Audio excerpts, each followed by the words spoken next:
안녕하세요. 반갑습니다. 사회강사 이재은입니다. 자, 여러분들 공무원 사회로 만나 뵙게 됐는데요.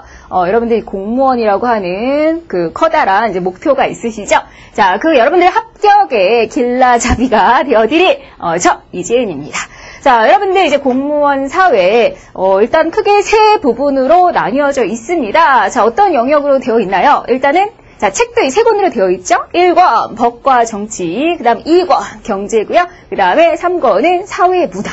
자, 여러분들 저 보신 적 있으신가요? 그쵸? 자, 얼마 전에 뵀을 텐데요. 제가 모의평가 문제 풀어드렸습니다. 그때 총 몇 문제로 만나뵀어요? 20문제죠. 그쵸? 자, 20문제에서 우리가 8문제. 6문제, 6문제 이렇게 특히 법에서 4문제, 정치에서 4문제 이렇게 8문제고요. 경제 6문제, 사회문화 6문제 이런 식으로 이제 딱 개수별로 이렇게 총 20문제를 풀게 되시는 겁니다. 자, 이제 올해부터요. 이제 새롭게 시험 보는 공무원에서 우리 사회라는 과목이 추가가 됐어요. 여러분들 1회 시험을 보시게 되는 건데요. 자, 근데 일단은 안심하세요. 보통 항상 우리 국가고시의 그 1회 때는요. 너무너무 어렵게 내진 않습니다. 왜냐면 기존에 문제들이 없잖아요. 그래서 약간 좀 평이 약해. 가장 기본적이고 가장 중요한 걸 내니까요. 여러분들 어떻게 보면 점수를 드리는 과목이 사회다. 이렇게 자신 있게 제가 말씀드리겠습니다. 그렇다고 해서 또 너무 얕잡아 보시는 분들이 있어요. 아이, 사회 뭐 쉽지. 자, 막상 해보면요. 만만치 않으실 거예요. 특히 여러분들이 뭐 경제라든지 이렇게 법 같은 거 디테일하게 들어가시면 조금 난감해 하십니다. 자, 그런 것들 쉽게 풀어나갈 수 있도록 제가 적극적으로 도와드릴 거고요. 자, 일단 여러분들이 준비해야 되는 교재는요. 시중 최고의 교재죠. 우리 멋있는 자, 영화배우 장혁처럼 정말 생기신 우리 장혁 선생님이 쓰신 장혁사회. 자, 이 교재를 준비하시고요. 제가 이 교재의 명성만큼이나 여러분들한테 성실하게, 열심히, 아주 쉽고 재미나게 강의해 드릴 것을 약속드리겠습니다. 자, 그러면 이제 본격적으로 강의로 들어가 볼게요.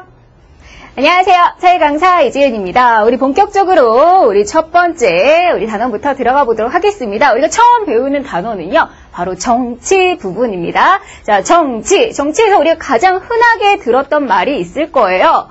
민주주의다. 도대체 우리의 일상에서 너무나 친숙한 이 단어 민주주의, 이 민주주의라는 게 어떻게 등장했고, 그쵸? 가장 대표적인 현대의 어떤 이념이자 정치 체제가 됐죠. 자, 그 과정을 이번 시간에 한번 살펴보겠습니다. 자, 이번 시간에는요, 제가 특별히 준비한 프린트가 있을 거예요. 교환이 있습니다. 자, 여러분들 그것을 출력을 하셔가지고요. 자, 이번 시간 편안하게 들으시면 되겠어요. 앞으로 정치가 어떻게 전개될지 그 아웃라인을 어떻게 보면 잡는 그런 시간이라 우리 정치사의 어떤 그 역사 부분을, 세계사 부분을 제가 한번 쭉 정리해 보도록 하겠습니다. 아셨죠? 여러분들 그 프린트 뽑아주시고요. 자, 그러면 우리 민주주의 참 많이 들어본 말이야. 말 그대로 한번 풀어볼게요. 자, 백성 민자죠. 국민할 때 민자예요. 국민이 주인이다. 국민이 주인이다. 자, 여러분도 국민이고 저도 국민이잖아요. 그쵸? 우리 모두 한 사람 한 사람이 국민입니다. 이 국민이 이 나라의 주인이에요. 자, 주인. 자, 그 소리는 여러분들도 주인, 나도 주인. 자, 주인이면 모든 사람이 다 소중하고, 그죠? 중요한 사람이다. 이런 뜻인데요. 자, 국민이 주인이다. 말 그대로 민주주의입니다. 근데 사실 이 민주주의의 이 어원을 살펴보면은요. 자, 이 어원이, 자, 요렇게 돼 있어요. 자, 데모스. 플러스 크라토스. 데모스 플러스 크라토스. 그러면 자, 이 데모스는요. 이제 민중, 다수를 의미해요. 많은 사람들. 자, 그리고 크라토스는 지배를 의미합니다. 자, 그럼 말 그대로 다수가 지배하는 거. 민중들이 지배하는. 자, 그런 것을 우리가 민주주의다. 이제 이렇게 얘기를 하는데요. 말 그대로 다수의 지배를 의미하는 거야. 다수의 지배. 자, 그런데요. 이 민주주의, 잠깐만 보세요. 민주주의, 국민이 주인이라고 했는데, 지금은 모두가 우리가 주인이고 소중한 사람들인데요. 옛날에 모든 사람들이 그렇게 소중한 대접을 받았어요? 우리 과거로 생각해보세요. 우리 한번 사극을 한번 떠올려보세요. 자, 우리 조선시대만 해도요, 다 신분이 있고 차별받았어요. 모든 사람 이 나라의 주인이라고 하기에는 좀 뭔가 아니죠. 그쵸? 자, 분명히 우리 과거의 역사에는요, 모든 사람이 주인이지 못했습니다. 그런데, 뭔가 그럼 역사적으로 사건들이 있었겠죠. 그러면서 이제는 모든 사람들이 이제 주인이 되게 되는데요. 우리 역사적인 사건을 한번 살펴보자고요. 자, 우리 역사를 나눌 때는 우리 이렇게 나누죠. 가장 옛날 고대. 중세, 근대, 현대. 그러면 우리 고대부터 가볼게요. 자, 지금은 우리 정치, 우리 세계사 시간 아니잖아요. 그러니까 정치에서 꼭 알아야 되는 역사적인 사건들을 한번 살펴보려고 하는 거예요. 자, 우리 고대로 가면 어디를 봐야 되냐면요. 저기 우리 그리스 로마 신화 떠올리면서 자, 우리 고대 그리스 쪽 우리 아테네에 가셔야 돼요. 우리 정치에서 고대하면 우리 아테네의 정치를 얘기합니다. 자, 이 아테네는요, 우리나라하고 굉장히 생긴 꼴이, 이 꼬라지가 굉장히 비슷한데요. 자, 우리나라도 3면이 바다죠. 그리고 70%의 산으로 이루어져 있습니다. 마찬가지, 아테네도요, 이렇게 반도국가로 주변에 이제 바다고요, 산이 굉장히 많아요. 자, 이 산이 굉장히 많아요. 자, 이렇게 산이 굉장히 많은 이제 고대 아테네인데요. 자, 그럼 보세요. 산과 산 사이사이. 자, 사람들은 아무래도 산보다는 여기론 평지를 좋아하겠죠. 그쵸? 자, 이런 평지 하나가 뭐냐면 옛날에는요, 국가였어요. 이게 하나가 이제 국가였어요. 그래서 옛날에는 이걸 뭐라고 했냐면 도시국가다, 폴리스다 이렇게 얘기를 했고요. 자, 그러면 이렇게 규모가 굉장히 작죠. 이 규모가 작은 자, 요 아테네에서요. 자, 요런 정치가 이루어집니다. 어떤 정치냐면 자, 그 옛날에도요. 자, 이 아테네 광장에 모여서 자, 사람들이 다 같이 모여서 회의를 했어요. 자, 이 광장을 뭐라고 하냐면 이제 아고라다 이렇게 얘기를 하는데요. 이 광장에 모든 사람들이 모여서 회의를 하더라. 모든 사람들이. 자, 지금 모든 사람이라고 제가 말씀을 드렸는데요. 사실 제가 여러분들한테 뻥을 쳤습니다. 자, 모든 사람 중에서요. 빠지는 사람들이 좀 있어요. 자, 누구를 뺐냐면 일단은요. 자, 여자를 뺐어요. 기분 나빠요. 자, 그다음에 노예를 뺐고요. 외국인을 뺐습니다.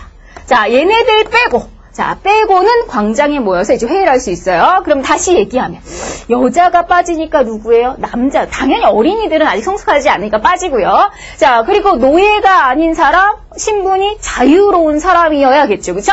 자, 그리고 외국인이 아닌 그 내국인. 그러니까 한마디로 얘기하면 그 당시에 자, 아고라 광장에 모여서 회의를 할 수 있었던 사람은 18세 이상의 성인 남자였어요. 자, 자유로운 신분의 성인 남자가 모여서요. 자, 이렇게 같이 회의를 했습니다. 그래서 우리가 고대 아테네 정치를 뭐라고 표현하냐? 어쨌거나, 자, 남자들이 하면 다 같이 모여서 그 당시에 중요한 일들 함께 다 결정하는 거예요. 자, 그래서 이때를 우리가 민주 정치가 있었다. 그 고대에도 민주 정치가 있었다. 근데 성격이 어때요? 자, 빠지는 사람이 있죠. 여자, 노예, 외국인. 자, 그러니까 빠진다. 제한적. 자, 제한적이에요. 하지만 남자라면 누구나 와서 직접 와가지고 회의할 수 있더라. 그래서 제한적인 직접 민주정치를 했다. 이게 바로 사실 아테네의 민주정치 특징입니다. 고대에도 민주정치가 있구나. 어쨌건 남자들이 다 같이 모여서 회의를 할 수 있었구나. 자, 그러면 자, 여기서 한 가지 좀 생각해 볼 점. 자, 얘네들은요. 왜 어떻게 이렇게 다 같이 모여서 회의를 할 수 있었을까요? 자, 요즘에 이게 가능해요? 자, 우리 대한민국에서 자, 회의합니다. 법 하나 만들겠습니다. 자, 모든 국민이 다 모이세요. 자, 5천만 인구가 어디 모여요? 모일 장소도 없고요. 일단 인간들이 너무 많아요. 그래서 어디 그 5천만이 다 모여요. 자, 현실적으로 현재는 불가능해요. 자, 그럼 말을 뒤집어 보세요.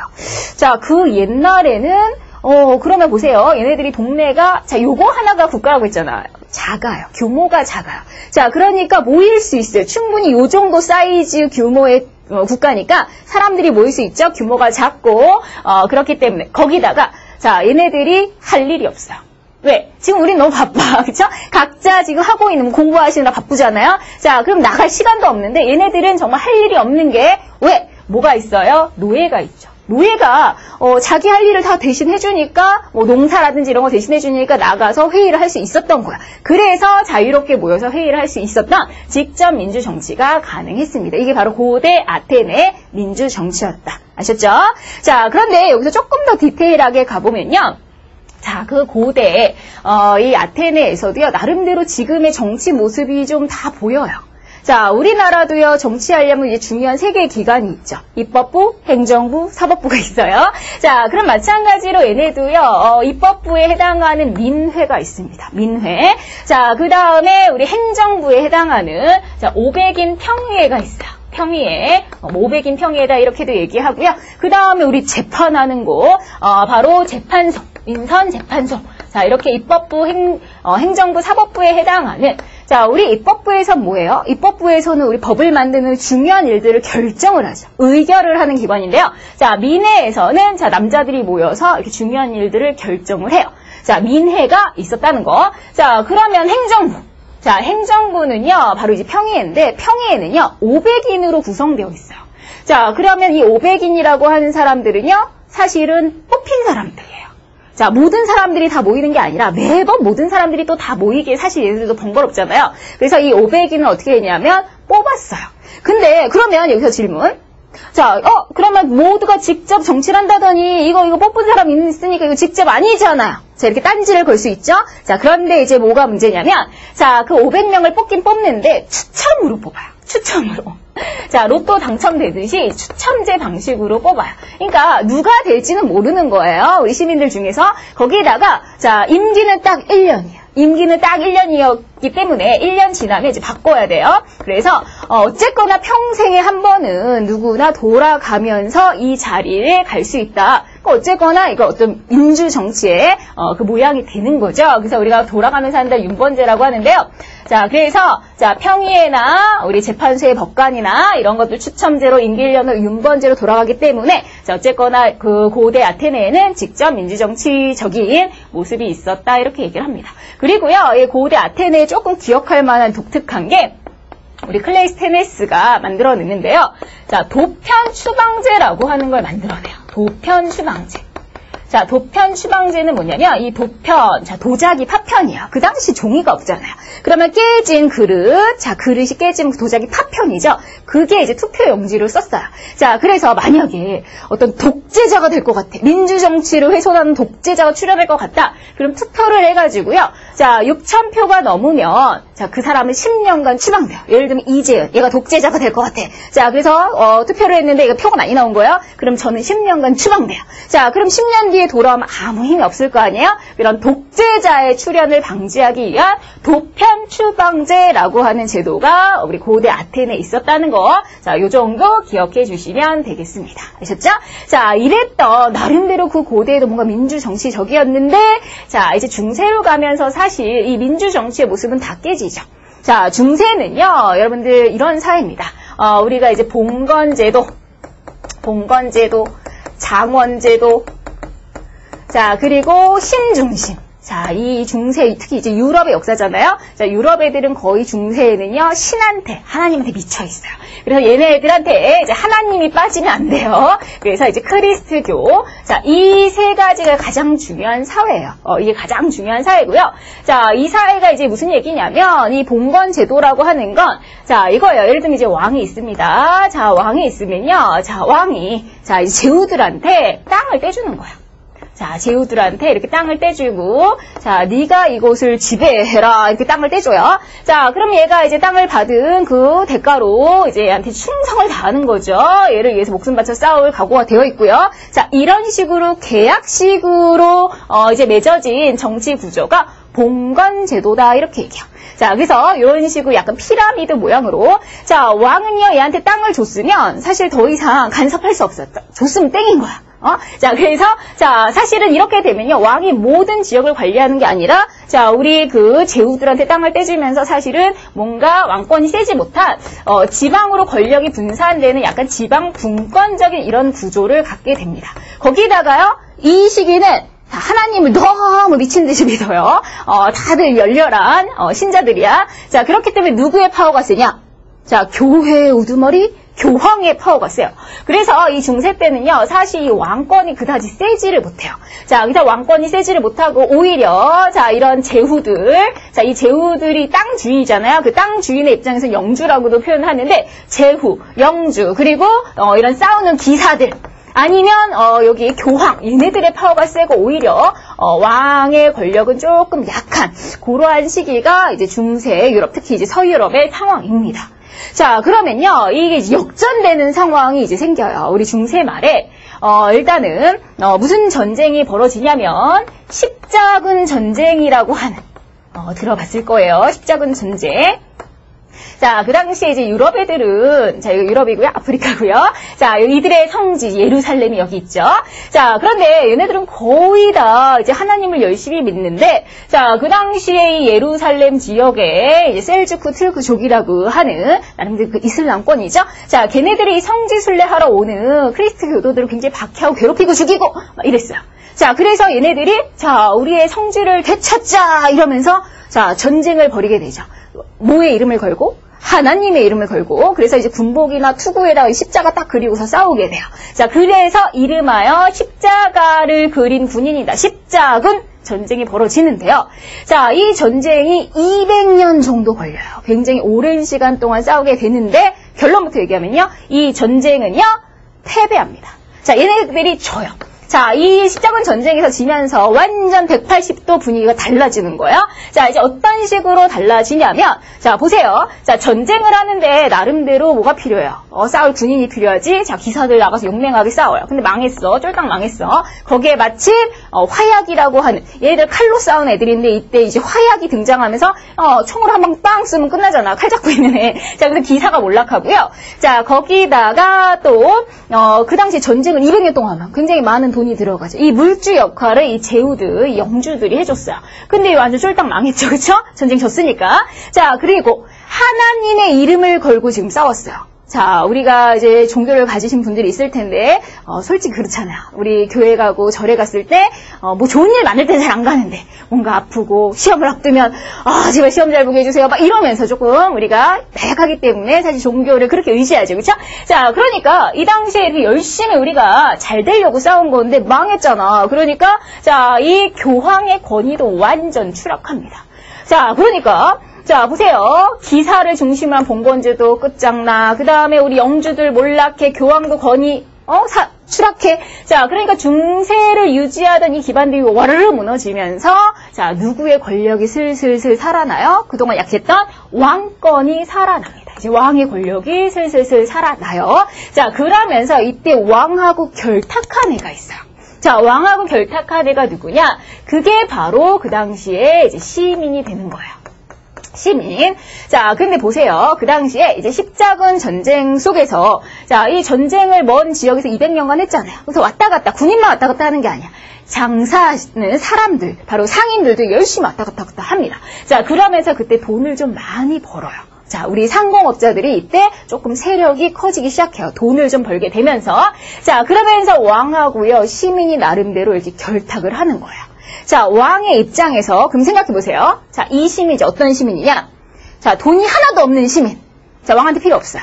자, 이때 시민은 돈이 좀 있는 시민들이야. 왜?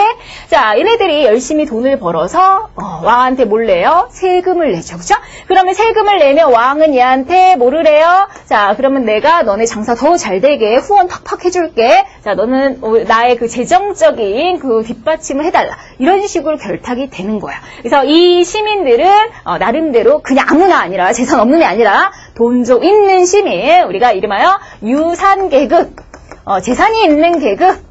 부르주아다. 이렇게 얘기하는 부르주아 계급이 이제 등장합니다. 자, 그래서 나름대로 왕과 시민이 이렇게 결탁을 하면서 왕권이 이제 슬슬슬 살아나는 그런 시기다.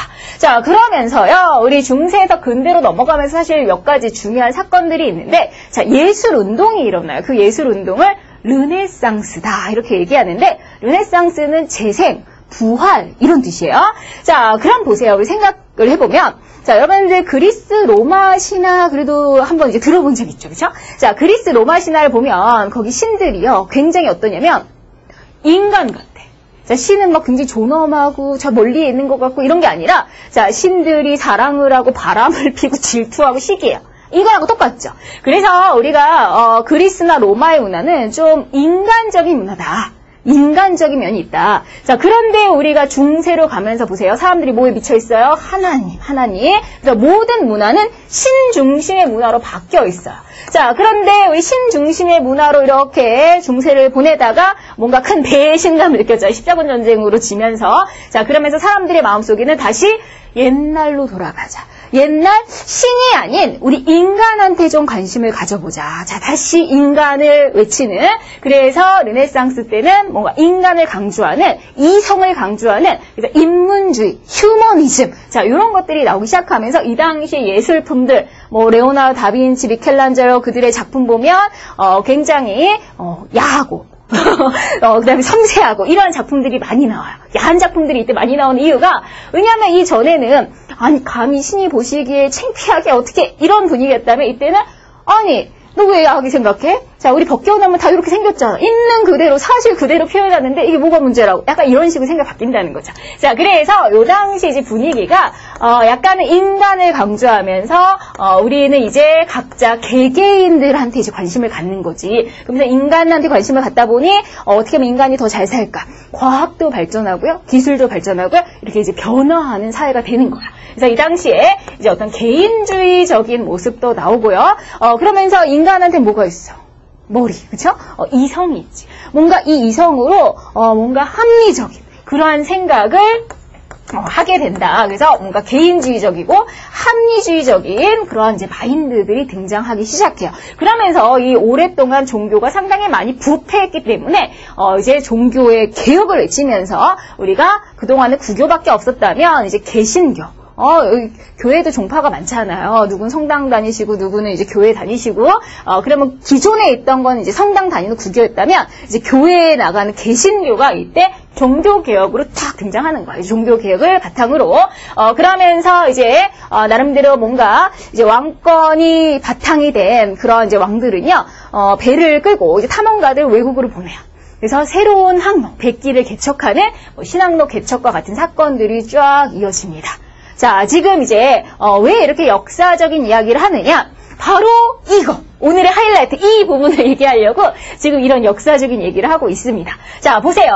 자, 그러면서 이제 16세기에서 18세기로 가면, 자, 우리 근대 초에 무슨 시대가 오냐면, 자, 이제 왕권이 슬슬슬 살아나죠. 그쵸? 자, 그러면서 나름대로 이 왕들의 파워가 절대적인 시대가 와요. 그 시기를 절대 왕정의 시기다, 이렇게 얘기하고. 절대적인 왕권.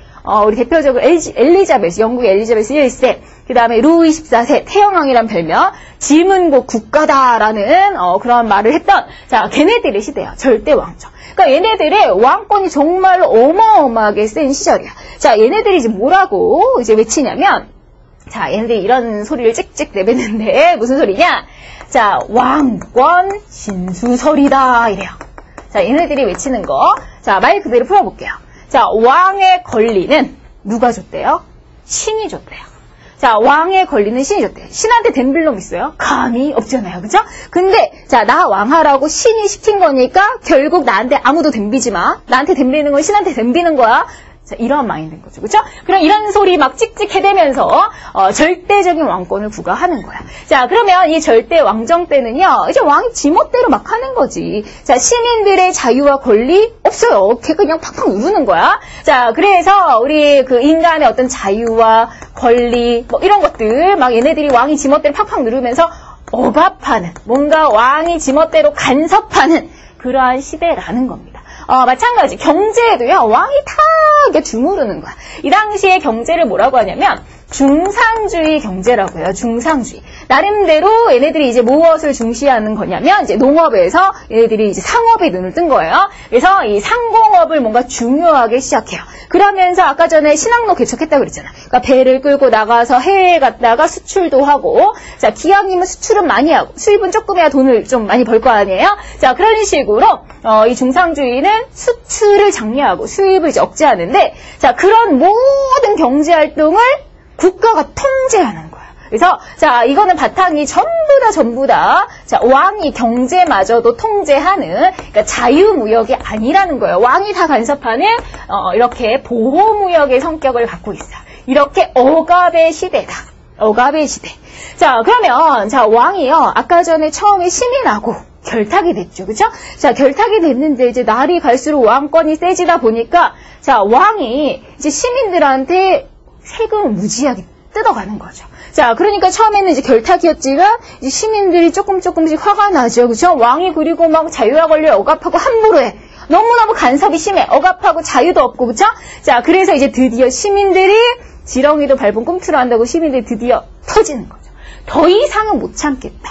왕 꺼져라. 그쵸? 자, 우리에게 자유를 달라. 이러면서 시민들이 들고 일어납니다. 자, 그래서요, 우리 세상을 바꾼 바로 일대 사건. 시민혁명이 일어나는 거예요. 자, 시민들이 들고 일어납니다. 자, 우리 5천만의 상식입니다. 시민혁명. 자, 세계에는요, 3대 시민혁명이 있어요. 그 첫 번째, 바로 영국에서 터져요. 자, 영국에 청교도 혁명, 명예혁명이 있는데요. 영국 혁명이라고 쓸게요. 자, 그 다음에 두 번째는 미국의 혁명입니다. 미국. 그 당시 미국은 또 영국이 식민지였어요. 그래서 미국 혁명을 통해서 영국이 식민지 상태로부터 또 벗어나거든요. 그래서 미국의 독립혁명이다. 이렇게 얘기하고요. 자, 그 다음에 혁명 중에서도 가장 우리 최고봉으로 손꼽히는 자, 우리 프랑스 혁명. 프랑스 대혁명 이렇게도 얘기해요. 자, 이 프랑스 혁명 이렇게 영국, 미국, 프랑스 순서로 세 곳에서 빵빵빵 터지는 거죠. 우리에게 자유를 달라 이러면서 시민들이 들고 일어나는 겁니다. 자, 이 세 사건에는요 아주 주옥 같은 문서들이 등장을 해요. 자, 어떤 문서냐면 자, 영국의 특히 이제 명예혁명에서는요 권리 장전. 우리에겐 이러한 권리가 있다 이러면서 자, 이렇게 문서가 나오고 독립혁명에는요 이제 독립선언서가 나와요. 독립선언서. 자, 그 다음에 프랑스 혁명에는 역시 인권선언이라고 하는 굉장히 중요한 이제 문서들이 하나씩 이제 세트로 이렇게 나오고요. 자, 그러면 시민들의 이제 주장을 한번 볼게요. 자, 시민들이 생각할 때, 이야, 헛소리 하지 마. 왕의 권력을 뭐 신이 줬다고 웃기고 있네. 자, 우리 하나님께서는 모든 사람을 사랑하시기 때문에 하나님께는 모든 사람한테 권리를 줬다. 너한테만 권리 준 게 아니야. 자, 이 사고 방식이 뭐냐? 바로 천부 인권 사상이야. 하늘에서는 부여했다. 인간의 권리, 모든 사람은 소중하고 생명 소중하고 모든 사람한테 자유를 줘야 되고 누구나 행복하게 살 권리가 있고 자, 이러한 사상을 너한테만 준 게 아니라 모든 사람한테 줬다. 그러니까 완전 반대되는 얘기죠. 천부인권 사상이 나옵니다. 자, 그리고 자, 이 국가라고 하는 게 뭐냐? 이 사회라고 하는 게 뭐냐? 자, 왕권? 아니다. 헛소리 하지 마라. 자, 이 사회라고 하는 것도 우리가 만든 거다. 우리 인간들이 이제 한 사람 한 사람이 이렇게 우리가 원래 이제 모여 사는데 자, 인간들이 그냥 이렇게 모여 살다가는 사실 불편한 점이 많아요. 뭐 도둑놈도 있고 때론 적들도 쳐들어오고 그다음에 좀 힘 있는 놈이 나한테 와가지고 칼 들이대면서 야, 돈 내놔 이럴 수도 있고 자, 그러니까 우리는 행복한 권리를 갖고 태어나는데 이런 상황들이 발생하네. 그래서 우리 사람들이 서로 약속을 해서 뭘 만들었냐? 사회를, 국가를 만들었다. 바로 이 썰, 바로 사회계약설이라고 하는 게 나옵니다. 사회계약설, 이 당시에. 그리고, 그러면, 자, 여기에서 이제 바탕이 되는 게, 이 나라의 주인은 그럼 누군 거야? 우리들이 만든 거 아니야? 국민이 주인이다? 국민 주권의 개념도 나오는 거죠. 국민 주권, 그 사상이 이제 나오는 거죠. 그럼, 기존에는요. 자, 기존에는 뭔가 이 최고의 주인된 권력, 모든 것을 그쵸 좌지우지할 수 있는 최고의 권력인 주권이 누구에게 있었어요? 왕한테 있었잖아요, 그쵸? 자, 그래서 왕한테 주권이 있었다는 군주 주권론이었다면, 자, 이제는 이제 국민 주권이라는 사상도 나오고요. 이 당시에 또 유행했던, 자, 프랑스에서 이런 사상, 민중들이여 깨어나라, 깨어나라 이런 사상들, 자, 그 사상이 등장하는데 그 사상을 계몽사상이라고 해요. 계몽사상, 계몽주의. 자, 그럼 보세요. 자, 시민들을 자극시켰어요. 시민들을. 자, 지금 영국, 미국, 프랑스에서 자, 이때 바탕이 된 게 뭐다? 시민혁명의 바탕이 된 게 바로 새로운 사상, 천부인권 사상. 자, 사회계약설. 깨어나라! 깨어나라! 자꾸 이러니까 자극을 하니까 정말 깨어난 거죠. 들고 일어난 거죠. 그쵸? 자, 이렇게 해서 시민혁명이 터지게 됩니다. 자, 그래서 시민들이요, 이제 왕을 눌러버리고, 이제 시민의 국가를 만들게 된 거죠. 이때부터 그래서 우리가 근대부터요 이제 본격적으로 우리가 말하는 그 민주사회로 이제 진입을 하는 거예요. 우리가 민주적인 사회 할 때 우리 여기서부터 우리가 얘기를 해주면 돼요. 우리 시민혁명을 바탕으로 이제 민주사회에 진입했더라. 되셨죠? 자, 그런데 여러분들, 자, 그럼 이제는 왕이 물러났고 모든 사람들이 이제 똑같은 평등한 이런 세상이 됐을까요? 아니에요. 자, 아니에요. 자, 이렇게 죽어라 같이 노력하고 시민들이 투쟁하고 피 흘리고 했지만 여전히 정치는 누가 하냐면요. 자, 남자들 위주로, 그것도 돈 많은 남자들 위주로, 아까 얘기했어요. 누구라고요? 부르주아 위주로만 정치를 해요. 선거권을 갖고요. 자, 그러면 누가 불만이야? 자, 힘없고, 돈 없고, 백 없고, 자, 이런 사람들, 이제 불만이 있겠죠? 자, 그러면 이제 슬슬 이런 사람들이 또 사이사이에 운동을 벌이는 거죠. 왜 돈 많은, 특히 이제 남자들 위주로, 부르주아 위주로만, 자, 정치를 하느냐? 자, 우리도 껴달라. 우리도 껴달라. 자, 바로 무엇을 외치면서 우리도 정치할 수 있게 해달라. 참정권을 달라. 이러면서 자, 이들이 싸우게 되는 거죠. 자, 대표적인 사건에는요, 이게 있습니다. 자, 우리 영국의 노동자들이 들고 일어나는 우리 차티스트 운동. 차티스트 운동. 자, 이런 건 상식적으로 다 아셔야 되는 운동이에요. 자, 영국의 노동자들이 우리에게도 선거권을 달라 그러면서 보통선거, 비밀선거, 자, 이런 것들을 외치면서 자, 이들이 주장한 내용은 이제 인민헌장이라고 하는 문서에 담겨 있어요. 아니면 이제 프랑스의 노동자들이 중심이 된 뭐 2월 혁명이라든지 자, 이런 여기저기서 자, 노동자들의 운동 이렇게 벌어집니다. 자, 그래서요. 자, 처음엔 돈 많은 애들만 참여했죠. 자, 이제 계속 끊임없이 이제 시민 운동들이 일어나는 거예요. 자, 이제 힘없는 노동자들이 껴요. 자, 이렇게 하나, 둘씩 끼다가 가장 마지막에 끼게 되는 게 누구냐면 항상 가장 마지막은 여자예요. 자, 끝까지 여자들 안 껴주다가 이제 막판에 이제 여자까지 자, 이렇게 참여하게 되면서 이제는 누구나 참여할 수 있는 자, 그러한 이제 현대의 민주주의가 되는 거죠. 이제는 누구나 자, 이제 남녀노소 할 것 없이 잘생기고 못생기고 돈 많고 적고 그렇죠? 자, 이런 거 할 것 없이 누구나 일정한 나이가 되면 우리 선거권을 한 표씩 행사할 수 있는 바로 보통 선거권을 쟁취하게 되면서 자, 우린 진정한 현대 이제 민주주의. 그래서 오늘날의 민주주의를 뭐라고 하냐면 대중민주주의다 이렇게 표현합니다. 대중민주주의. 자, 이렇게 해서요. 자, 우리가 이 민주주의 어떻게 보면 모든 국민이 주인이다. 모든 국민이 소중하고 평등하고 자, 이러한 시대가 오기까지는 많은 역사적인 사실 사건들이 있었어요. 이 사건들의 흐름을 기억하시면서 자, 이 중요한 사건들 사실 여기 이제 근대 이유는 빼놓을 게 없습니다. 여러분들이 반드시 기억을 하셔야 돼요. 자, 그럼 여기서 한 가지만 더 비교를 해볼게요. 자, 여러분들 보통 이제 우리가 국가를 비교합니다. 근대 국가와 현대 국가를 비교해요. 자, 그럼 근대 국가와 현대 국가 이제 어떠한 차이점이 있는지 보면요. 자, 근대 국가 그랬을 때 딱 여러분들 어디를 생각하시라고요? 바로 이 부분. 자, 시민혁명을 통해서 이제 막 등장한 그 민주사회. 자, 이게 이제 보통 말하는 근대 국가예요. 자, 근데 이제 근대 국가는 자, 무엇이 소중하냐 생각해보세요. 무엇이 소중하냐면요. 자, 그동안이 그 전에 뭐였어? 절대왕정. 절대왕정 맨날 그저 좁히면서 우리를 억압했어요. 그러면 이때 근대 사람들한테 가장 소중한 건 뭐야? 무조건 자유예요. 우리 좀 제발 건들지 마. 터치하지 마. 우리가 그냥 자유만 줘. 건들지 않는 거. 이걸 가장 소중하게 생각했어요. 근대 국가의 가장 소중한 마인드가 바로 자유예요. 자유. 그래서 얘네들이 그 당시에 이제 무슨 마인드가 나오냐면 우리 경제학자 아담 스미스가요. 자유 방임주의라고 하는 걸 외칩니다. 자, 자유롭게 방임 뭐야? 풀어놓는 거. 자유롭게 풀어놔라. 건들지 마라. 국가는 개입하면 돼요, 안 돼요? 안 돼. 절대 국가는 간섭하지 말고 구경만 해 이거예요. 자, 근데 그럼 국가 왜 있어? 자, 국가가 못하러 있어요. 아무것도 안 하는데 그래서 국가는 최소한 요것만 하래요. 그 최소한이 뭐냐면 바로 이겁니다. 그래도 도둑놈들이나 강도나 그죠? 적들이 쳐들어오면 그건 막아야 되잖아. 그죠? 근데 보통 이런 나쁜 놈들은 밤에 많이 활동하죠. 자, 그래서 우리 근대 국가를 야경 국가다 이렇게 얘기해요. 밤에 경찰 노릇만 열심히 하는 나머지 일은 하면 안 돼. 절대 건들면 안 되고요. 간섭하면 안 되고요. 특히 경제나 이런 데 있어서. 자, 그래서 그게 왜냐면 얘들한테 너무 소중한 마인드인 거야. 뭐가? 자유가. 자, 잃어버렸던 자유를 되찾았잖아.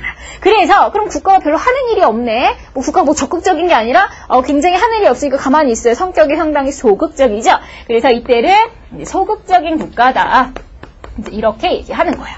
자, 그런데, 자, 국가가, 자, 이렇게 근대는요, 간섭을 안 했어요. 아, 그래. 국민들이, 이렇게 간섭 안 하는 걸 좋아하는구나. 풀어놓는 걸 좋아하는 거구나. 그러면서 국가가 전혀 터치를 안 했거든요. 자, 근데 이제 슬슬 문제가 생기기 시작하는 거예요. 자, 국가가 간섭을 하지 않았던 이제 무슨 문제가 생기냐면, 자, 일단은, 자, 예를 들면 이제 막 이제 사업하는 사람들이, 이제 뭐, 예를 들면 공장 사장이에요.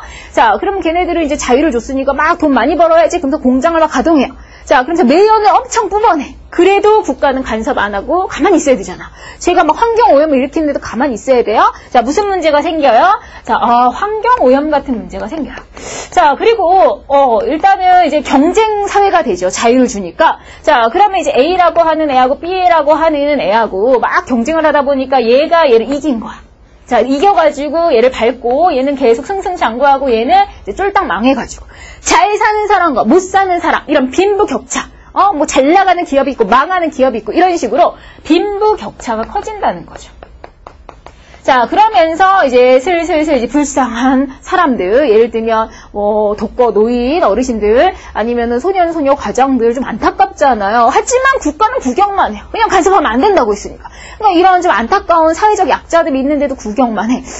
아, 이거 뭔가 슬슬 문제가 생기고 있는 이 찰나에 빵 터지죠. 뭐가 터지냐면요. 우리 1929년에 세계 경제 위기가 한번 옵니다. 그것을 우리 대공황이라고요. 미국의 이제 주가가 폭락하면서 세계 경제가 도미노처럼 와르르 무너지는 세계 경제 위기, 크게는 이제 대공황, 공황 상태에 빠진다고 하잖아요. 멘붕 상태에 빠지듯이. 자, 대공황에 빠져버리는데요. 자, 이걸 계기로 생각해 보세요. 아니, 냅두면 다 잘 된다며. 알아서 경제도 다 되고 모든 게 다 잘 된다며. 그랬는데, 자, 이렇게 잘 안 되는 사건이 생기면서 사람들이, 좀 바뀌어야 되겠다. 국가가 너무 가만히 있는 건 안 되겠다. 자, 그래서 우리가 현대 국가로 와서는, 자, 이러한 개념이 생기는 거죠. 요즘에 뭐라고 해요? 자, 요즘에는 모든 사람이 정말 행복하게 잘 사는 그러한 사회를 국가가 꿈꿉니다. 복지국가죠. 그쵸? 자, 요즘에는 우리가 복지국가를 꿈꿔야 되지 않느냐. 자, 모든 사람들이 그래도 인간답게 행복하게 잘 사는. 자, 그러니까 자, 국가가 필요할 때는 개입을 하자. 개입을 하자. 어떻게 개입해요? 자, 환경오염 일으키는 기업 있어. 잡아내야지. 혼내줘야지. 벌금 팍 때려버리고. 그 다음에 빈부격차가 너무 심하면 여러 가지 제도들. 특히 이제 아까처럼 사회적 약자들, 소년, 소녀 가장이라든지 굉장히 힘들게 사는 사람, 여러 가지 복지제도, 사회보장제도를 통해서 도와줄 수 있는 거죠. 이제 국가가 이런 식으로 나선다는 거예요. 자, 그럼 국가가 할 일이 많아졌어요. 그쵸? 그래서 현대 국가는요, 소극적이지 않아요. 할 일이 많아요. 적극적인 국가가 됐고요. 이때는요, 그래서 국가가 좀 작았어. 작은 정부였다면, 이때는 할 일이 많으니까 뭐라고 하냐면, 큰 정부다, 이렇게 얘기하고, 그러면, 자, 우리, 입법부, 행정부, 사법부 중에서 자 이런 복지 정책을 많이 피는 그런 걸 집행하는 곳이 행정부예요. 그래서 행정부가 바빠지는 거예요. 현대 국가는 복지국가이다 보니 어디가 바빠진다? 행정부가 그래서 뭔가 행정국가가 커지는 뭔가 행정국가화 되는 현상. 자, 이런 게 벌어진다 이제 이렇게 얘기를 해요. 그래서 여러분들 요것도 기억하셔야 돼요. 근데 그랬을 때 근대 하면은 요런 걸로 설명이 되는 거야. 자유방임주의, 뭔가 국가가 그때는 할 일이 없어야 돼. 자유만이 최고야. 근데 현대로 가면 이제 국가가 나서고 복지도 신경 써야 되고, 그렇죠? 이렇게 많은 일을 해야 되는 이게 현대 국가의 특징이다. 여러분들이 이렇게 분류를 하셔야 됩니다. 왜 이렇게 달라져요? 우리가 역사를 살펴봤죠. 이 역사가 달라지면서 이렇게 성격이 달라지는 겁니다. 자, 그래서 자, 지금 우리 민주주의라는 게 어떻게 발전했느냐? 우리가 지금 역사로 살펴봤습니다. 자, 다시 한번 가면서 한번 제가 질문을 해볼게요. 자, 그러면 여러분들, 자, 여기서 중요한 개념이 뭐냐? 이제 시민이라는 거예요. 시민. 자, 시민은 국민하고 좀 뭔가 달라요. 국민은 단지 그 나라의 사람, 국민인데 시민은 뭔가 정치에 적극적으로 참여하고 능동적으로 참여하는 어떤 주체가 되는 걸 얘기하는데요. 자, 고대도 민주정치가 있긴 있었어요. 그쵸? 자, 제한적인 직접 민주정치 질문. 고대는 모든 사람이 시민이었다. 맞아요? 아니지. 그치? 왜냐면, 자, 여자, 노예, 외국인이 빠졌어요. 그쵸? 자, 그러니까 모든 사람이 시민이었다 그러면 틀려요. 그쵸? 자, 그러면 그 당시에는 주로 성인 남자, 자유로운 성인 남자만이 시민이죠. 그쵸? 자, 그래서 이때는 분명히 모든 사람을 시민으로 치진 않았다는 거. 자, 그 다음에 보세요. 자, 우리 근대에도, 이제는 민주정치가 나왔어. 근대, 그쵸? 우리 시민혁명을 통해서. 자, 그럼 이때도요. 자, 시민은 어떤 사람이 시민인 거예요? 모든 사람? 아니에요. 여전히, 자, 돈 많은, 자, 우리 부르주아. 자, 부르주아 계급이요. 바로 이제 시민 대접을 받은 거예요. 아셨죠? 모든 사람 아니에요. 그러니까 노동자 여성들이 막 계속 싸웠잖아요. 그러다가 현대 와서야 시민이라고 했을 때는 정말 우리가 모든 사람, 그래서 대중민주주의다. 자, 이런 말을 쓸 수 있다고요. 아셨죠? 그러니까 민주주의가 이렇게 변천했다. 자, 여러분 기억하시면서 여러분 교재 보면서 이제 제가 중요한 것들을 찝어드리도록 하겠습니다. 또 교재를 안 보면 왜 책은 안 해요? 또 이렇게 꼭 불만을 얘기하시는 분들이 계세요. 그러니까 여러분들이 이제 어디를 찾으시냐면 지금 처음부터 하지 않고요. 일부러 여러분들 공부하기 편하게 지금 제가 약간 순서를 바꾼 겁니다. 챕터 2에 민주주의 발달과 현대 정치라고 하는 부분 얼른 찾으세요. 제가 잠깐 기다려드릴게요. 자, 민주주의 발달과 현대 정치 찾으셨죠? 자, 거기 그럼 보세요. 첫 번째 아테네 민주 정치. 자, 동그라미 1번에 자 보시면 민중의 지배. 그렇죠? 민중의 지배라는 게 사실은 뭐다? 우리 민주주의의 뜻입니다. 다수의 지배. 자, 그 다음에 이제 2번 볼게요. 고대 아테네에도요, 우리 통치기구 3개가 있었죠? 민회가 있었고요. 그 다음에 평의회가 있었고요. 민선재판소, 입법부, 행정부, 사법부에 해당하는 그런 데 체크해 주세요. 자, 그 다음에 우리 4번에 볼까요? 자, 아테네는요, 자, 특징이 소규모 공동체. 작았기 때문에 뭐가 가능했어요? 직접 민주정치가 가능한 거죠. 그쵸? 그래서 소규모 공동체의 밑줄, 그리고 맨 마지막에 직접 민주정치였다는 거. 밑줄 쳐주시고요. 그 다음 이제 5번에 직접 민주정치, 민회, 평의회, 민선재판소에 직접 참여했다. 물론 민회는 다 같이 참여했고, 평의회나 재판은 자, 우리가 추첨제, 윤번제로 참여했지만 어쨌건 평생에 한 번 누구나 참여하는 거니까 이건 직접 민주정치다. 되시죠? 자, 그 다음에 우리 6번으로 갈게요. 자, 결국에는 자, 이 말이 무슨 말인지 볼까요? 자, 거기에 밑줄 치세요. 다스리는 사람과 다스림을 받는 사람이 동일하다. 다스리는 사람이 뭐예요? 자, 우리 치자인데, 자, 보세요. 자, 여기는 이제 요런 구조죠? 여기다 쓰겠습니다. 자, 일단은, 여기에 그 당시에 이제 사람들, 그 당시에 시민들, 보통 이제 남자지. 어쨌건 남자들이 다 나가가지고, 위에 그 아까 회의, 아고라 광장에 모여서, 자, 뭘 만들어요? 그들이 지켜야 될 법을 만들어요. 근데 결국 그 법을 누가 지켜야 돼? 지들이 만들고, 지들이 그걸 지켜야 되잖아. 그쵸? 그러니까 결국엔 자기네들이 만드니까 다스리고, 그 다음에 또 그것을 자기네 지켜야 돼. 그쵸? 다스림을 받는 게 동일하죠. 그래서, 자, 이것을 이제 치자와, 피치자가 같다. 잘못 썼네요. 자, 치자와 다스리는 자와 다스림을 받는 자가 같다. 그래서 이것을 우리가 같다를 동자 써서 동일성의 원리다. 또는 자동성의 원리다. 자동문 할 때 그 자동이 아니고요. 이거는 스스로가 동일하다 이런 뜻이에요. 그래서 이런 자동성의 원리가 있다. 우리가 이렇게 얘기하고요. 그러니까 거기 별표 하나 해주세요. 국민자치 원리. 자, 국민들이 정말로 스스로 통치한 국민자치 원리에 가장 충실한 그러한 이제 제도를 갖고 있었다. 자, 근데 결점 제한적 민주정치 밑줄 쳐야죠. 여자 노예 외국인은 빠졌다. 자, 그리고 탐구해 보시면요, 체크하세요. 도편 추방제. 아까, 자, 아테네, 고대 아테네에서 있었어요. 자, 이 독재자가 될 것 같은 쫓아내는, 추방하는. 그래서, 자, 첫 번째 줄에 시민들의 비밀 투표로 10년간 국외 추방. 두 번째, 참주의 재현을 막기 위해, 참주가 독재자야. 독재자의 실효를 방지하기 위해, 세 번째, 클레이스테네스가 만들었다는 거. 자, 그러면 이제 한 장 넘기세요. 자, 그런데, 자, 여기에 여러분들이 좀 체크를 해야 되는 게, 1번에 보면 동그라미 1번에 국민 소환 제도와 유사라는 말에 밑줄을 좀 쳐주세요. 자, 이거 이제 나올 수도 있어요. 자, 우리 도편 추방제는 오늘날의 제도 요거하고 비슷합니다. 국민 소환제. 국민 소환이라는 건 국민들이요. 이게 잘 못해. 우리 정치인들이 잘 못하면 이제 잘라버리는 거야. 마찬가지. 독재자가 될 것 같은 사람 쫓아버리잖아. 그러니까 오늘날의 국민 소환이라고 하는 제도와 유사하다. 요거 같이 기억해 주시고요. 나중에는요, 이게 악용이 돼요. 자, 악용이 돼서 자, 요거를 자, 원래는 굉장히 좋은 취지로 만들어줬어요. 민주 정치를 지키려고 독재자를 쫓아내는데 나중에는요, 정쟁을 제거하는 자, 이런 수단으로 악용이 됩니다. 자, 그게 무슨 말이냐면 예를 들면 자, 이재은이라고 하는 쟤가요, 전혀 독재자의 가능성이 없는 착한 사람이야. 생긴 것보다 좀 착한 형이지 않았나요? 자, 이렇게 착한 사람인데, 자, 나하고 강력한 라이벌이 있는 거예요. 걔가 나를 제거하고 싶은 거야. 그래서 사람들을 막 꼬드긴 거죠. 그래서 제가 독재자가 될 것 같아. 이재은 쟤 쫓아내야 돼. 그 사람들은, 오, 그래. 자, 거기에 걔 말에 이제 새누리당에서 저를 이제 열심히 뽑은 거죠. 그래서 전 쫓겨나는 거야.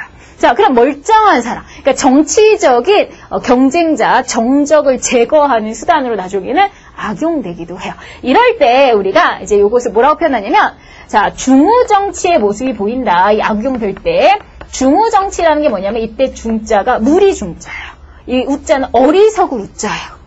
그러니까 어리석은 그 다수에 의해서 멀쩡한 애가 쫓겨난 거잖아요. 이런 식으로 악용될 수도 있다라는 거. 그래서 이게 다수결의 원칙이 상당히 좋은 제도긴 하지만 다수결의 원칙을 우리가 비판할 때 항상 잘못하면 중우정치가 될 수 있다. 항상 요 얘기를 하는데요. 요 예로 요게 이제 잘 나옵니다. 그래서 좋은 제도가 이렇게 악용되기도 했다는 거 참고하시고요. 그래서 그럼 밑줄 쳐볼게요. 자, 문제점의 두 번째 정쟁의 도구로 이용. 그래서 중우정치나 다수의 횡포로 전락할 수 있다. 그래서 이건 다수의 횡포가 될 수 있다라는 거. 자, 그러면 이제 2번으로 가겠습니다. 절대군주제, 절대왕정이 등장하는 거죠. 자, 그 당시 절대왕정 왜 등장했다고요? 이제 슬슬 우리 상공업이 발전하면서 자, 이렇게 그리고 거기에 이 상공의 발전과 함께 왕과 시민의 결탁이 있었죠. 그렇죠? 자, 나중에 쭉 한번 읽어보세요. 자, 그러면서 우리 이들이 만들어낸 썰이 뭐야? 왕권 신수설. 왕에 걸린 신이 좋다. 자, 동그라미 4번에 왕권 신수설 이렇게 밑줄 쳐놓으세요. 왕권 신수설 밑줄 치시고요. 그 다음 이제 오른쪽으로 가겠습니다. 오른쪽. 자, 오른쪽에 이제 시민혁명이라고 되어 있어요. 우리 3대 시민혁명 뭐 있죠? 명예, 그 다음에 독립, 그 다음 프랑스 대혁명. 자, 그럼 첫 번째. 자, 그 동그라미 1번에 경제적으로 자유방위, 사회적으로 자유와 평등 거기 체크해 주시고요. 그러면서 결국 이때 등장하는 민주주의는 자유를 외치는 자유민주주의라는 거죠. 자, 동그라미 2번에 자유민주주의 밑줄 치시고요. 거기에 베이스에 깔린 사상이 뭐라고요? 천부인권 사상, 사회계약설, 국민주권 사상, 계몽사상, 계몽주의 다 나오죠. 그쵸? 자, 이 지금 시민혁명은 뺄 게 없습니다. 왕 별표 하나 해놓으세요. 자, 그러면서 이제 각각의 문서들, 권리정정, 독립선언서, 인권선언 이런 문서들도 등장하고요. 되셨죠? 자, 그러면 자, 한 장 넘기겠습니다. 자, 한 장 넘기시면 거기에 이제 자유방임주의, 야경국가 간, 근대 민법의 원리, 부르주아의 정치 참여, 자, 이런 것들. 자, 그러면서 우리가 야경국가라는 개념이 왜 나온다고요? 자, 국가는 간섭하지 않는 게 최고다. 이렇게 생각한다고요. 그래서 야경국가의 체크. 자, 디귿에 최소한의 정부가 최선의 정부다. 자, 이런 마인드를 갖게 된다는 거 다 이해되시죠? 아까 한 거 정리하는 거예요. 우리 책으로. 자, 그러면서 자, 국가 권력은 필요악 이렇게 밑줄. 자, 국가 권력은 자, 국가는 근데 없을 순 없어요. 어쨌건 최소한이 있어야 되잖아요. 도둑놈도 잡고 적들도 때려잡아야 되니까. 자, 그래서 국가 권력이 국가가 없어서는 안 되기 때문에 국가는 필요악이다. 근데 또 국가가 너무 또 간섭을 하면 자, 이렇게 독재자처럼 절대 왕정처럼 되니까 그래서 필요는 하다. 근데 필요악이다. 이제 이렇게 표현을 한 거야. 최소의 정부가 최선의 정부다. 되셨죠? 자, 그래서 영국의 명예혁명, 미국 독립혁명, 프랑스 혁명. 자, 표가 나와 있는데요. 여러분들 체크는 해 놓으시고 한 번씩 이제 읽어주세요. 그 다음에 이제 오른쪽으로 가시면, 자, 지금 탐구 보세요. 근대 시민사회 특집. 자, 정부의 역할은 치안과 국방의 한정. 이것만 하라는 거죠. 딴 건 하지 말고. 자, 그러면서 2번. 정부의 권력은 작을수록 좋으며, 그 끝에 시장에 개입하는 것을 피해야 한다. 개입하지 마라. 자, 그러면 그랬더니 문제가 생겼죠. 자유방임의 문제가 생기니까 여기로 넘어간 거예요. 자, 보세요. 자, 끝부분만 볼게요. 경제적 격차는 더욱 커짐. 빈부격차 커졌고요. 실업자도 늘어나고요. 환경오염 가중되고요. 그쵸? 자, 이러한 문제가 생기니 드디어 우리 복지국가의 개념으로 적극적인 국가가 등장하더라. 자, 그래서 복지국가 등장합니다. 자, 볼게요. 적극적인 개입 필요성이 증대. 거기 체크하시고요. 자, 그러면 정말로 자, 이 나라 국민으로 태어났으면 인간답게 최소한 살 수 있게 해줘야 되지 않느냐. 그것이 바로 우리는 생존권 또는 사회권 이렇게 얘기해요. 그래서 사회권, 생존권이라고 하는 개념이 등장하고요. 자, 그러면서 이제 공공복리, 사회보장, 자, 이러한 개념들이 이제 등장하더라. 되셨죠? 자, 지금 순서대로 정리를 쫙 해봤습니다. 자, 그러면 여러분들 그 중간에 제가 안 한 게 있어요. 자, 그 보충에, 자, 중간으로 다시 돌아오세요. 시민혁명 위에 보충이 있죠. 거기에 국가에 대한 얘기만 조금만 부연 설명해 볼게요. 지금 국가에 대해서 지금 정리를 해놓고 있는데, 자, 우리 대한민국, 코리아 국가죠. 그쵸? 자, 우리가 국가라고 했을 때, 이 국가에는 3요소가 있어. 자, 적어도 요 3가지는 있어야 우리가 국가가 될 수가 있는 건데, 일단은. 땅이 있어야죠. 그쵸? 우리가 살고 있는 공간이 있어야 됩니다. 땅도 없는데 어떻게 국가가 있어요? 자, 일단은 살고 있는 땅. 자, 영토가 있어야 돼요. 그 땅에는 사실은 크게 3개가 있죠. 일단은 우리 나라를 지키는 군인을 생각해 보세요. 자, 우리 땅이 있으니까 육군이 있는 거죠. 우리 바다가 있으니까 해군이 있는 거죠. 우리 하늘이 있으니까 공군이 있는 거예요. 그래서 이 영토 안에는 육지와 바다와 하늘 이렇게 3가지가 들어가는 거고요. 자, 땅은 있는데 대한민국 이렇게 땅은 있는데 여기 아무도 안 살아. 그럼 뭐가 국가예요? 그렇죠? 자, 이 안에 사람들이 일단 있어야 되겠네요. 국민들이 있어야 되겠죠. 자, 그럼 이 안에 이제 국민들도 있어요. 이렇게 사람들이 있는데 살고 있는데 아무런 힘이 없어요. 나라를 다스릴 힘이 없어요. 그러면 그게 국가예요? 우리가 일제시대 생각해보세요. 자, 우리가 땅도 있고 국민도 있는데 일본 애들이 다 좌지우지예요. 그렇죠? 우리 나라 뺏겼잖아요. 자, 그러면 그게 우리 국가 잃어버린 거지. 자, 그러면 다스릴 수 있는 최고의 힘 모두 있어야 된다. 그 힘, 파워, 주권. 최고의 힘이 주권. 이렇게 3가지가 있을 때 우리는 국가다. 이렇게 얘기하는 거예요. 아셨죠? 자, 그러면서 자, 우리 국가는요 또 우리 달라요. 뭐하고 다르냐면 사회 집단하고 국가는 다릅니다. 사회 집단과 국가는 다르다. 자, 사회 집단이라고 하면 쉽게 뭐 삼성이나 LG 같은 기업, 아니면 뭐 동창회라든지 이런 모임, 아니면 뭐 동호회, 인터넷 동호회, 자, 이런 게 이제 사회 집단. 어쨌건 사람들이 모여 있으니까. 자, 그럼 국가하고 사회 집단하고의 다른 점, 국가는요 유일한 뭐가 있냐? 강제성이 있어. 강제성. 자, 예를 들어서, 자, 어떤 놈이 제 돈을, 자, 제가 막 갖고 튀어요. 그럼 제가 연락에 쫓아가겠죠, 그쵸? 자, 잡았어! 이 나쁜 놈! 그래서 내가 응징을 하리라. 제 집에 가다 놓고, 방문에 잠궈 놓고, 자, 굶긴다. 안 되죠. 물론 제가 피해를 봤어요. 피해자예요. 하지만, 자, 그 응징은 누가 해야 돼? 유일하게 국가밖에 못해요. 자, 이런 강제력. 자, 우리 경찰한테 넘겨야죠. 그쵸? 자, 이런 유일한 강제력을 행사할 수 있는 건 오로지 누구다? 국가다. 자, 그 누구도 할 수 없다는 거예요. 이렇게 강제력을 행사할 수 없습니다. 자, 그리고요, 이 사회 집단은 사실 뭐 만들기 쉽죠. 뭐 회사라든지 뭐 동호회라든가 이거 만들기 쉽고, 또 가입하고 탈퇴하고 이런 거 쉽죠. 그쵸? 하지만 국가라고 하는 거, 내가 내가 국민 되고 싶다고 가입? 쉽게 안 돼요. 그리고 탈퇴? 내 대한민국 하기 싫어. 탈퇴하는 과정도 엄청 복잡하죠. 그쵸? 자, 그래서 이 가입과 탈퇴도 사실은 이제 쉽지는 않죠. 물론 언젠가는 바꿀 수도 있어요. 영원히 못 바꾸는 건 아니지만 그렇게 집단과 비교했을 때 쉽지는 않더라. 그죠? 국적 바뀌는 게 쉬운 일은 아닌 거죠. 자, 그리고 일단은 지속성이 있죠. 쉽게 망하지도 않아요. 한 국가가 망한다는 건 엄청난 큰 일이잖아요. 그래서 이제 지속성도 있고요. 그 다음에 우리가 하는 일이 굉장히 많습니다. 포괄성. 정치, 경제, 사회, 복지 여러 분야에 신경 쓸 것도 많죠. 그래서 국가는 사회 집단에 비해서 유일한 강제력 행사할 수 있고요. 가입과 탈퇴 자유롭지 않고요. 지속성과 포괄성이 있다. 이게 국가의 특징으로 기억해 주시고요. 자, 그럼 국가가 어떻게 탄생했을까에 대한 여러 가지 썰들이 있어요. 썰. 자, 그럼 그 썰 중에 자, 무슨 썰들이 있냐면 이런 것도 있어요. 원래는 이제 가족이 옛날에 원시사회 가족, 부족이 모여 살잖아요. 그 가족이 점점 커져서 국가가 된 거다. 아니면 또 우리 신의 뜻에 따라 국가가 형성된 거다. 아니면 우리 지배자가 있고 피지배자가 있는데 이 지배 계급이 힘이 세가지고 얘가 국가를 만든 거다. 이런 등등등의 많은 썰들이 있는데 여러분들 그 6번에 자 별표를 해주세요. 계약설이 아까 뭐였죠? 바로 사회계약설. 요즘의 대세는 뭐다? 많은 썰들 중에 다 필요 없어요. 자, 국가는 자, 사회계약설, 계약이 뭐예요? 아까 개개인들이 모여서 계약을 해서 바로 사회를 만들었다. 왜? 우리에게 필요한 소중한 권리를 지켜달라고 국가를 만든 거다. 자, 아까 이 개념 여기 나왔었죠? 그쵸? 사회계약설. 자, 이렇게 정리해 주시면 되겠습니다. 자, 오늘은요, 우리 첫 번째 시간 민주주의의 발달 과정에 대해서 한번 정리를 해봤습니다. 자, 여러분들 꼼꼼하게 항상 복습해 주시고요. 우리 다음 강의에서도 재미나게 만나 뵙겠습니다. 여러분들 수고 많이 하셨습니다.